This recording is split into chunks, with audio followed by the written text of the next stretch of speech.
জীবনে আমি পড়ছি এখানে তো পড়ছি, এটা তো এক জঙ্গল মোটামুটি, এখান থেকে গেছি আরেক জঙ্গলে, ওই রাঙ্গামাটি মাইনিতে আমার আব্বু এখানে, এটা আরো পাহাড়, মানে এটা তো এত পাহাড় নাই। মোটামুটি আমার পুরো ছাত্র জীবন গেছে এই জঙ্গল এবং পাহাড়ের মধ্যে, যেখানে খুব ভালো শিক্ষকও পাওয়া যায় না, খুব বেশি ভালো পরিবেশও নাই। তাও আমি পড়াশোনা কোথায় পাইছি আমার সংগঠন থেকে, কারণ আমাকে সংগঠন দেখাইছে যে তোমার এখন পড়তে হবে।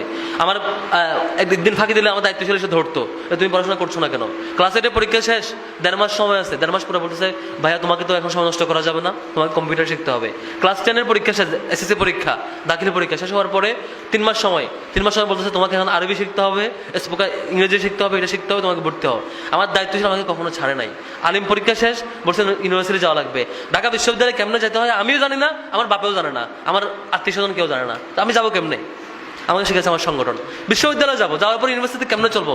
আমার আব্বুর পক্ষে এটা পসিবল না। আমার আব্বু এক মাদ্রাসার শিক্ষক, আমার আব্বু আমাকে বলছে যে বাবা আমি তোমার টাকা দিতে পারবো, এটুকু আমি পারবো, আরেকটা জিনিস পারবো দোয়া করতে পারবো, আর কিছু আমি জানি না, এই দুটো আমি পারবো। দোয়া লাগলে মানে বলবো, টাকা লাগলে মানে বলবা। এখন দোয়া টাকা তো সবাই দিতে পারে ভাই, আপনার দরকার কেমনে যাবেন, কোথায় যাবেন, কার কাছ থেকে হেল্প নেবেন, কোন ধাপের পর কোন ধাপে যাবেন, সেটা সাহায্য চাওয়া, সেটা আমাকে একমাত্র একটা প্ল্যাটফর্ম থেকে পাইছি, সেটা সংগঠন। তো এই সংগঠন ছাড়া এটা কখনোই পসিবল না। তো আপনাদের আমি মুরব্বীদেরকে অনুরোধ করবো, আপনার সন্তান, আপনার আশপাশে নাতি পুতি আরো যা যা আছে, চেষ্টা করবেন শিবিরে একটু কানেক্ট করাই দেওয়া।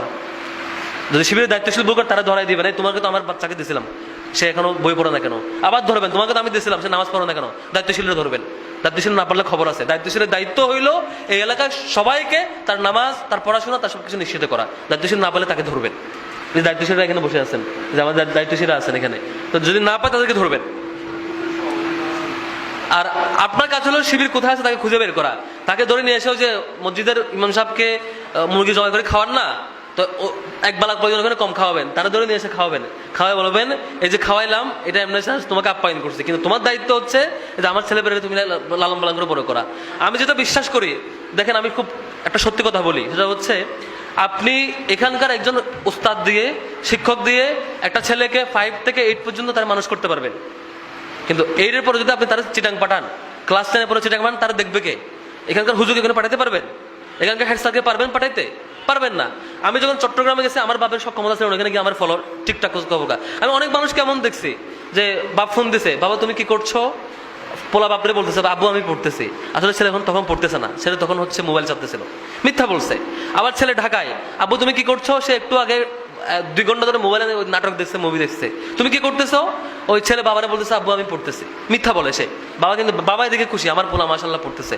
5 বছর যাওয়ার পরে দেখে যে ছেলে নষ্ট হয়ে গেছে, বাবা এখন মাথায় হাত যে আমার ছেলে কেমন নষ্ট হয়ে গেল। কারণ হচ্ছে আপনি এমন কারো হাতে রেখে যান নাই যে তাকে তত্ত্বাবধান করবে। তো আমার পক্ষে, আমার আব্বুর পক্ষে সম্ভব ছিল না, কেন আমার চাচা আছেন, আমার যে কাকা আছেন, ওনারা কি করতে পারতেন? ফোন দিতেন সপ্তাহে 1 বার, দিনে 2 বার ফোন দিয়ে দোয়া করতেন। বাকি পুরোটা কখন আমি ভুল করতেছি, কখন আমি সঠিক করতেছি, আমার জন্য আমার সংগঠনটা ছিল নিয়ামত, আল্লাহর পক্ষ থেকে সরাসরি নিয়ামত। জীবনে 1000 বার ভুল করছি, 1000 বার ধরাই দিয়েছেন, কখন আমাকে দূরে টেনে দেন নাই যে তোমাকে দিয়ে হবে না। আমার তো এখনো মনে পড়ে, স্টিল আমি যে বইগুলো পড়ছি, আমি এখনো যে বই, অর্ধেক বই হয়তো সংগঠনের কোনো কোনো ভাই থেকে নেওয়া। আমার বিশ্ববিদ্যালয়ের লাইফে যদি আমি 2000 বই পড়ি, 2000 মধ্যে 15,000 বই আমি 1500 বই কমপক্ষে আমি কিনি নাই, হয়তো 500 বই আমি কিনছি।